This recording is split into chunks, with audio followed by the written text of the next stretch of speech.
തന്നെ ഈ ചില ഫോൺ നമ്പറുകൾ ഉള്ളവർ സൂക്ഷിക്കാതെ പാക് ചാരന്മാർ നമ്മളെ ട്രേസ് ചെയ്യും എന്നൊക്കെ കേൾക്കുന്നുണ്ട്. എന്താണത്? ശരിയാണ്. പ്രതിരോധ വകുപ്പാണ് അത്തരമൊരു നിർദ്ദേശം നമ്മളോട് തന്നിരിക്കുന്നത്. പ്രത്യേകിച്ച് മാധ്യമ പ്രവർത്തകർക്കും ഈ ഡിഫൻസിലൊക്കെ ജോലി ചെയ്യുന്നവരോടുമാണ് ഈ മുന്നറിയിപ്പ്. ഡിഫൻസിൽ ജോലി ചെയ്യുന്ന മാധ്യമ പ്രവർത്തകർ, ജനങ്ങൾ എല്ലാവർക്കും ഒരു മുന്നറിയിപ്പ് നൽകിയിട്ടുണ്ട്.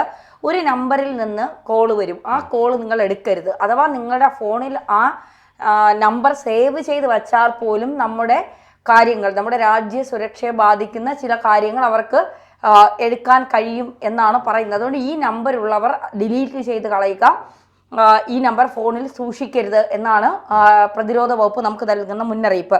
ഇന്ത്യ പാകിസ്ഥാൻ സംഘർഷങ്ങൾക്ക് പിന്നാലെ വ്യാജ കോളുകളിൽ മാധ്യമപ്രവർത്തകർക്കും ജനങ്ങൾക്കും മുന്നറിയിപ്പുമായി പ്രതിരോധ വകുപ്പ് രംഗത്തെത്തിയിരിക്കുകയാണ്. ഓപ്പറേഷൻ സിന്ദൂറിനെ കുറിച്ച് വിവരങ്ങൾ ശേഖരിക്കാൻ പാക് ചാരന്മാർ ഫോണിൽ ബന്ധപ്പെട്ടേക്കാമെന്നും ജാഗ്രത പാലിക്കണമെന്നുമാണ് പ്രതിരോധ വകുപ്പിന്റെ മുന്നറിയിപ്പ്. പ്രതിരോധ ഉദ്യോഗസ്ഥരാണെന്ന വ്യാജേന വരുന്ന ഇത്തരം കോളുകളോട് പ്രതികരിക്കരുത് എന്ന അധികൃതർ കർശനമായ നിർദ്ദേശമാണ് നമുക്ക് നൽകിയിരിക്കുന്നത്. നമ്പർ നമുക്ക് പറയാം. ഒരു നമ്പറുണ്ട്, ആ നമ്പറിൽ നിന്നാണ് ഇത്തരം കോളുകൾ വരുന്നത്. ഇത്തരം ചതികളിൽ വീഴരുത്. ഇന്ത്യൻ പ്രതിരോധ ഉദ്യോഗസ്ഥരായി നടിച്ച് മാധ്യമ പ്രവർത്തകരെയും സാധാരണക്കാരെയും വിളിച്ച് നിലവിലുള്ള സാഹചര്യത്തെക്കുറിച്ചുള്ള വിവരങ്ങൾ ശേഖരിക്കാൻ പാകിസ്ഥാൻ ഇന്റലിജൻസ് ഓപ്പറേറ്റീവ്സ് നടത്തുന്ന ശ്രമങ്ങളാണിതെന്നും സൈന്യം പറയുന്നത്. അതായത് പാകിസ്ഥാൻ സ്നേഹികൾ കുറെ പേർ കേരളത്തിലുണ്ട്, ഇന്ത്യയിലുണ്ട്. ഇവർ പാകിസ്ഥാനിൽ നിന്ന് പണം വാങ്ങിയിട്ട് ഒരു സിമ്മിൽ ഒരു നമ്പർ ഉണ്ടാക്കും. എന്നിട്ട് ഇന്ത്യൻ സൈന്യ വിഭാഗത്തിൽ നിന്നാണെന്ന് പറഞ്ഞിട്ട് നമുക്കറിയാവുന്ന കാര്യങ്ങൾ മാധ്യമ പ്രവർത്തകരെയാണ് കൂടുതൽ വിളിക്കുന്നത്. എന്നിട്ട് കൂടുതൽ കാര്യങ്ങൾ ശേഖരിക്കും. ഇന്ന കാര്യങ്ങൾ ഉണ്ട്, അതിനെക്കുറിച്ച് എന്താണ് നിങ്ങളുടെ അഭിപ്രായം എന്നൊക്കെ പറയുമ്പോൾ സ്വാഭാവികമായിട്ടും ഈ സൈന്യത്തിൽ നിന്നാണെന്ന് പറയുമ്പോൾ നമുക്കറിയാവുന്ന കാര്യങ്ങൾ നമ്മൾ അങ്ങോട്ട് പങ്കുവെക്കും. നമ്മളത് ചിലപ്പോൾ ശ്രദ്ധിച്ചെന്ന് വരില്ല. അപ്പോൾ അങ്ങനെ പങ്കുവെക്കുന്നത് പാക് ചാരന്മാരോടാണ് എന്നതാണ് ഏറ്റവും പ്രധാനപ്പെട്ട കാര്യം. മാത്രമല്ല ഈ ചില നമ്പറുകൾ വരുമ്പോൾ പിന്നെ വിളിക്കാമെന്ന് പറഞ്ഞ് നമ്മൾ ഈ നമ്പർ സേവ് ചെയ്ത് വെക്കും. പിന്നീട് കുറച്ച് കഴിഞ്ഞിട്ട് തിരക്കിലാണെങ്കിൽ പിന്നെ അങ്ങനെ സേവ് ചെയ്ത് വെച്ചാൽ പോലും നമ്മുടെ രാജ്യ സുരക്ഷയെ ബാധിക്കുന്ന എന്തെങ്കിലും കാര്യങ്ങൾ നമ്മുടെ ഫോണിൽ, അതായത് രാജ്യവുമായി ബന്ധപ്പെട്ട എന്തെങ്കിലും കാര്യങ്ങൾ നമ്മുടെ ഫോണിലുണ്ടെങ്കിൽ അതവർക്ക് എടുക്കാൻ കഴിയും എന്നാണ് പറയുന്നത്. ന്യൂഡൽഹിയിൽ ഉച്ചയ്ക്ക് 2:30 സൈന്യത്തിന്റെ പത്രസമ്മേളനമുണ്ടെന്ന് പറഞ്ഞ് അജ്ഞാത നമ്പറിൽ നിന്ന് ഒരു മാധ്യമ പ്രവർത്തന ഫോൺ കോൾ വന്നിരുന്നു.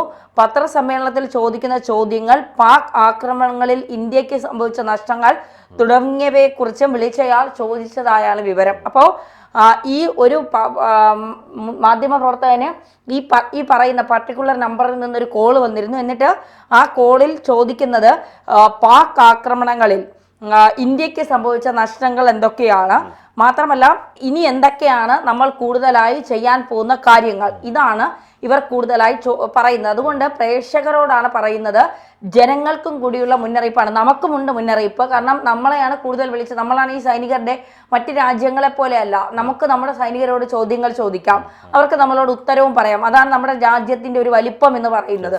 അപ്പോൾ അതുകൊണ്ട് കൃത്യമായി ഈ നമ്പറുകളിൽ നിന്ന് ഫോൺ വരികയോ ഈ നമ്പർ നിങ്ങളുടെ മൊബൈലിലുണ്ടെങ്കിലോ നിങ്ങൾ തീർച്ചയായിട്ടും ഈ കോൾ എടുക്കുകയും ചെയ്യരുത്, ഇതിന് മറുപടി പറയുകയും ചെയ്യരുത്. ഈ നമ്പർ ഫോണിൽ സൂക്ഷിക്കുകയും ചെയ്യരുത്. ആ നമ്പർ ഇങ്ങനെയാണ്: *+91. ഈ നമ്പർ നമ്മൾ വാർത്തയുടെ ഇതിൽ കൊടുത്തേക്കാം, കാണിക്കാം. 7340921702, പിന്നെയും ഒരു സ്റ്റാർ. ഒന്നുകൂടെ വായിക്കാം: *+91 7340921702 ഇങ്ങനെയാണ് ആ നമ്പർ വരുന്നത്. അപ്പോൾ പെട്ടെന്ന് നമുക്ക് മനസ്സിലാക്കാൻ സാധിക്കില്ല. ചിലപ്പോൾ എന്താണ് ഈ കോള് എന്നതൊക്കെ പറഞ്ഞ് നമ്മൾ ചിലപ്പോൾ തിരക്കിലിരിക്കുന്ന സമയത്തായിരിക്കും കോള് വരുന്നത്. നമ്മൾ ഇതിന്റെ ആ നമ്പർ വ്യത്യാസമൊന്നും നമ്മൾ നോക്കില്ല, നമ്മൾ കോൾ എടുക്കും. അപ്പോൾ പറയും സൈന്യത്തിൽ നിന്നാണെന്ന്. പല ജനങ്ങൾക്കും അറിയില്ലല്ലോ എന്തൊക്കെയാണ് ഏതൊക്കെയാണെന്നുള്ളത്. അപ്പോൾ ഇവരത് എന്തെങ്കിലും കാര്യങ്ങൾ അറിയാവുന്നത് ഇവര് പങ്കുവെക്കും. ഊഹാഭോഗങ്ങൾ, സോഷ്യൽ മീഡിയയിൽ കിട്ടിയ കാര്യങ്ങളൊക്കെ ഇവർ പങ്കുവെക്കും. അപ്പോൾ അത് നമ്മുടെ രാജ്യ സുരക്ഷയെ ബാധിക്കുന്ന കാര്യങ്ങളാണ്. അതുകൊണ്ട് തീർച്ചയായിട്ടും നിങ്ങൾ ഇത്തരം കാര്യങ്ങൾ പറയരുത്, പങ്കുവെക്കരുത്. ഈ കോളുകളിൽ നിന്ന് വരുന്ന ഫോണുകൾ എടുക്കരുത് എന്നാണ് പ്രതിരോധ വകുപ്പ് പറയുന്ന മുന്നറിയിപ്പ്.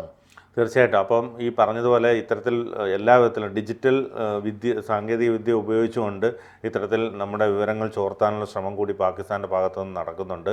കാരണം അവർ എല്ലാ വിധത്തിലും ഈ പറഞ്ഞതുപോലെ മോദി രാജ്യത്തെ അഭിസംബോധന ചെയ്ത് പറഞ്ഞതിന് ശേഷം തന്നെ പ്രകോപനം തുടരുന്നു.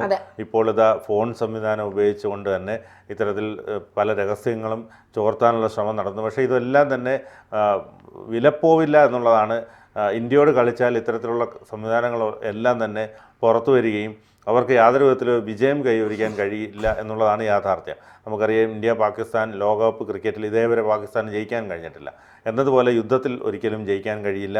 അതോടൊപ്പം തന്നെ ഇത്തരം പ്രവർത്തനങ്ങളിലൂടെയും വിജയം കൈവരിക്കാൻ കഴിയില്ല. പാകിസ്ഥാനെ സംബന്ധിച്ചിടത്തോളം അവർക്ക് വലിയ ദിനങ്ങളാണ് ഇനി അങ്ങോട്ട് വരുന്നത്. കാരണം ഒരു യുദ്ധം ചെറിയ രീതിയിലെങ്കിലും ഉണ്ടാക്കിയ പ്രത്യാഘാതങ്ങൾ, വിപണിയിലുണ്ടാക്കുന്ന ഒരു വിലക്കയറ്റമടക്കമുള്ള കാര്യങ്ങൾ, അതോടൊപ്പം തന്നെ വെള്ളത്തിൻ്റെ ബുദ്ധിമുട്ട്, ഇൻഫ്രാസ്ട്രക്ചർ, അതോടൊപ്പം തന്നെ മരുന്നുകൾ ലഭ്യമല്ല. എല്ലാ വിധത്തിലും പാകിസ്ഥാൻ ആഭ്യന്തര കലാപത്തിലേക്ക് പോകുന്ന അവസ്ഥയിലേക്ക് എത്തി നിൽക്കുകയാണ്. കാരണം ഇന്ത്യയെ സംബന്ധിച്ചിടത്തോളം ഇന്ത്യ ശക്തമായ ഒരു ആയുധനിര അല്ലെങ്കിൽ സൈനിക ശേഷി ഇന്ത്യക്കുണ്ട്. ഇവരെ സംബന്ധിച്ചിടത്തോളം ഒരു 95 മണിക്കൂറിൽ കൂടുതൽ പോലും പിടിച്ചിരിക്കാൻ കഴിയാത്ത ഒരു സാഹചര്യമാണ് പാകിസ്ഥാനുള്ളത്. അതുകൊണ്ടാണ് ഇത്തരത്തിൽ അവർ ഒരു ധാരണയ്ക്ക് വേണ്ടി വരുന്നത്. എന്നിരുന്നാലും ഇത്തരത്തിൽ ചെറിയ രീതിയിലുള്ള പ്രകോപനങ്ങൾ ഇവർ തുടർന്നുകൊണ്ടേയിരിക്കുന്നു. ഈ ഫോൺ നമ്പറുമായി ബന്ധപ്പെട്ട് അതെല്ലാവരും തന്നെ ശ്രദ്ധിക്കേണ്ടതാണ്. ഇത്തരത്തിലുള്ള ഫോൺ നമ്പർ വരുമ്പോൾ ഫോൺ എടുക്കാതിരിക്കുക, അല്ലെങ്കിൽ തിരിച്ചു വിളിക്കാതിരിക്കുക. ഇതൊക്കെ വലിയ അപകടങ്ങൾ ഉണ്ടാക്കും. അത് മാത്രമല്ല ബിനു, ഇന്നലെ ശ്രദ്ധിച്ചായിരുന്നു INS വിക്രാന്തുമായി ബന്ധപ്പെട്ട വിവരങ്ങൾ ചോദിച്ചുകൊണ്ട് പിന്നെ വ്യോമസേനയുടെ ഓഫീസിലേക്ക് പ്രധാനമന്ത്രിയുടെ ഓഫീസിൽ നിന്നെന്ന് പറഞ്ഞുകൊണ്ട് രാഘവനാണ് പ്രധാനമന്ത്രിയുടെ ഓഫീസിൽ നിന്നാണ് വിളിക്കുന്നത്. INS വിക്രാന്തിന്റെ വിശദ വിവരങ്ങൾ പറയൂ എന്ന് പറഞ്ഞുകൊണ്ട് വിളിച്ചു. നേവി ഉദ്യോഗസ്ഥർക്ക് സംശയം തോന്നി. അവർ പോലീസിൽ അറിയിച്ചതിന് ശേഷം മുജീബ് റഹ്മാൻ എന്ന അയാളുടെ പേരെന്നാണ് എനിക്ക് എൻ്റെ ഓർമ്മയിൽ, അയാളെ അറസ്റ്റ് ചെയ്തു എന്നൊക്കെ പറഞ്ഞുകൊണ്ട് ഒരു വിവരങ്ങൾ വരുന്നുണ്ട്. അപ്പോൾ ആരാണ് ഇയാളെ ഈ INS വിക്രാന്തിന്റെ പേര് ചോദിച്ചുകൊണ്ട് വിവരങ്ങൾ തേടാൻ വിട്ടത് എന്നുള്ളൊരു ചോദ്യം അവിടെയുണ്ട്. അപ്പോൾ ഇന്നലെ ഞാൻ അതിൽ കണ്ട ഈ വാർത്ത വന്നതിന് ശേഷം കണ്ട ഒരു കമന്റ്, ഇനിയിപ്പോൾ പോലീസുകാർ പറയും ഇവന് മാനസിക രോഗമാണ്. INS വിക്രാന്തിനെ കുറിച്ച് ചോദിക്കാൻ ഇവന് മാനസിക രോഗമില്ല, പ്രധാനമന്ത്രിയുടെ ഓഫീസിൽ നിന്നാണെന്ന് പറയാൻ ഇവന് മാനസിക രോഗമില്ല, ഇവന്റെ പേര് മാറ്റി പറയാൻ ഇവന് മാനസിക രോഗമില്ല, ആ നമ്പർ തപ്പിപ്പിടിച്ച് നേവി ഉദ്യോഗസ്ഥരെ വിളിക്കാൻ ഇവന് മാനസിക രോഗമില്ല. എല്ലാം കഴിഞ്ഞു കഴിയുമ്പോൾ ഇവന് മാനസിക രോഗം എന്ന് വരുത്തി തീർക്കാനുള്ള ഒരു ശ്രമം നടക്കും. അപ്പോൾ ഈ ഇന്ത്യയിൽ അല്ലെങ്കിൽ കേരളത്തിലെ ചില പ്രത്യേക ജില്ലകളിൽ കുറെ ആളുകൾ ഈ പാക് സ്നേഹികളുണ്ട്. ഇവരെ വിലക്കെടുക്കും. ഇവർ ചാവേറായി ജീവിക്കാൻ ഇവർക്ക് മടിയില്ല. ഇവരെ വിലക്കെടുത്തുകൊണ്ട് ഇവരെ ഉപയോഗിച്ചുകൊണ്ട് ഇന്ത്യ തകർക്കുക എന്നതാണ് പാകിസ്ഥാന്റെ മോഹം. പക്ഷെ അത് ഒരിക്കലും നടക്കില്ല എന്നുള്ളതാണ് യാഥാർത്ഥ്യം. പാകിസ്ഥാൻ എങ്ങനെയൊക്കെ ചാടിക്കളിച്ചാലും ഇന്ത്യ തകർക്കാൻ പാകിസ്ഥാൻ ഇനി 10 അല്ലെങ്കിൽ 1000 വർഷം കൂടി മരിച്ച് ജനിച്ചാലും നടക്കില്ല എന്നുള്ളത് ഒരു വലിയ യാഥാർത്ഥ്യമാണ്.